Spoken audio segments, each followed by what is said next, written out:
जब भी हम कोई भयानक अपराध की खबर सुनते या पढ़ते हैं तो एक सवाल हमेशा हमारे दिमाग में कौंधता है। एक ऐसा सवाल जो हमें अंदर तक हिला देता है और जिसका जवाब जानना शायद हम सबके लिए बहुत जरूरी है। अच्छी खबर यह है कि विज्ञान के पास इस सवाल का जवाब है। हाँ, ये जवाब थोड़ा पेचीदा जरूर है, लेकिन इसे समझना हम सब के लिए बहुत बहुत जरूरी है। ठीक है, तो चलिए इस गुत्थी को सुलझाने की कोशिश करते हैं। ये बहस तो सदियों पुरानी है, नेचर वर्सेस नर्चर, यानी क्या बुराई हमारे डीएनए में, हमारे जीन्स में होती है, या हमारा माहौल, हमारी परवरिश हमें बुरा बना देती है। आज का विज्ञान कहता है कि इन दोनों में से कोई एक जवाब सही नहीं है। सच तो ये है कि बुराई की जड़ें इन दोनों में हैं। ये असल में प्रकृति और पोषण का एक बहुत ही कॉम्प्लेक्स मिक्सचर है। इसका एक बहुत ही दिलचस्प किस्सा है न्यूरोसाइंटिस्ट जेम्स फैलन का। वो सीरियल किलर्स के दिमाग पर रिसर्च कर रहे थे और एक दिन उन्होंने अपने ही दिमाग के बारे में एक ऐसी खोज की जिसने उन्हें हिलाकर रख दिया। उन्हें अपने दिमाग में वही पैटर्न मिला जो उन्होंने खतरनाक कातिलों के दिमाग में देखा था। लेकिन फैलन तो कोई कातिल नहीं थे। क्यों? क्योंकि उनकी परवरिश एक बहुत ही प्यार भरे और अच्छे माहौल में हुई थी। और ये बात उनकी इस मशहूर कहावत को एकदम सटीक साबित करती है कि जैविक प्रवृत्तियां तो सिर्फ बंदूक में गोली भरने जैसा है। उसे चलाने के लिए माहौल का ट्रिगर दबाना जरूरी होता है। तो चलिए अब थोड़ा और गहराई में चलते हैं, देखते हैं कि ये सब हमारे दिमाग की बनावट से कैसे जुड़ा हुआ है, क्योंकि कुछ जवाब हमारी वायरिंग में ही छिपे हैं। इसे ऐसे समझिए कि हमारे दिमाग के अंदर 3 हिस्से हैं जो लगातार एक दूसरे से लड़ते रहते हैं। सबसे ऊपर है हमारा नियोकॉर्टेक्स, यानी हमारा समझदार तर्क वाला दिमाग। आमतौर पर यही हमारे पुराने जंगली दिमाग को काबू में रखता है। लेकिन जब हालात बहुत ज्यादा बिगड़ जाते हैं, जैसे कि बेइंतहा डर या तनाव, तब हमारा ये समझदार दिमाग चुप हो जाता है और कमान संभालता है हमारा सबसे पुराना, सबसे आदिम दिमाग, रेप्टिलियन ब्रेन। और बस यही वो पल है जब आम इंसान भी कुछ ऐसा कर जाते हैं जिसकी हम कल्पना भी नहीं कर सकते।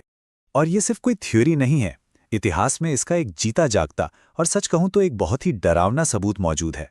1971 का स्टैनफोर्ड जेल एक्सपेरिमेंट, जो बताता है कि कैसे हालात किसी भी इंसान की नैतिकता पर हावी हो सकते हैं। पता है ये एक्सपेरिमेंट कितने दिन चला? इसे 2 हफ्तों तक चलना था, लेकिन इसे सिर्फ 6 दिनों में बंद करना पड़ा। ये सोचना भी चौंकाने वाला है कि कितनी तेजी से सब कुछ हाथ से निकल गया। पहले दिन तो सब ठीक था, मानो कोई गेम चल रहा हो। लेकिन दूसरे ही दिन से जिन स्टूडेंट्स को गार्ड बनाया गया था, उन्होंने कैदियों को मानसिक रूप से प्रताड़ित करना शुरू कर दिया और 6 दिनों के अंदर हालात इतने बिगड़ गए कि एक्सपेरिमेंट को फौरन रोकना पड़ा।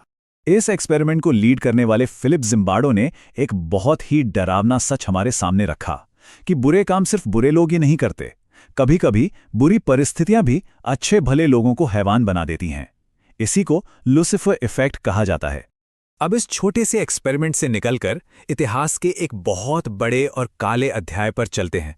फिलोसोफर हन्ना आरेंट ने एक नाजी अफसर के मुकदमे के दौरान बुराई का एक और ही चेहरा देखा। एडोल्फ आइकमैन के ट्रायल को देखते हुए आरेंट ने बुराई की साधारणता का एक नया कॉन्सेप्ट दिया।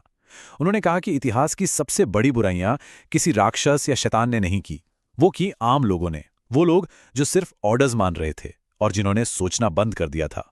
आइकमैन, जिसने लाखों लोगों को मौत के मुंह में धकेलने का पूरा सिस्टम बनाया, वो खुद को कोई मॉन्स्टर नहीं समझता था। वो तो बस एक बोरिंग सा क्लर्क था जो अपना काम बड़ी कुशलता से कर रहा था और सिर्फ ऊपर से आए आदेशों का पालन कर रहा था। तो ये सब हमें कहाँ लेकर आता है?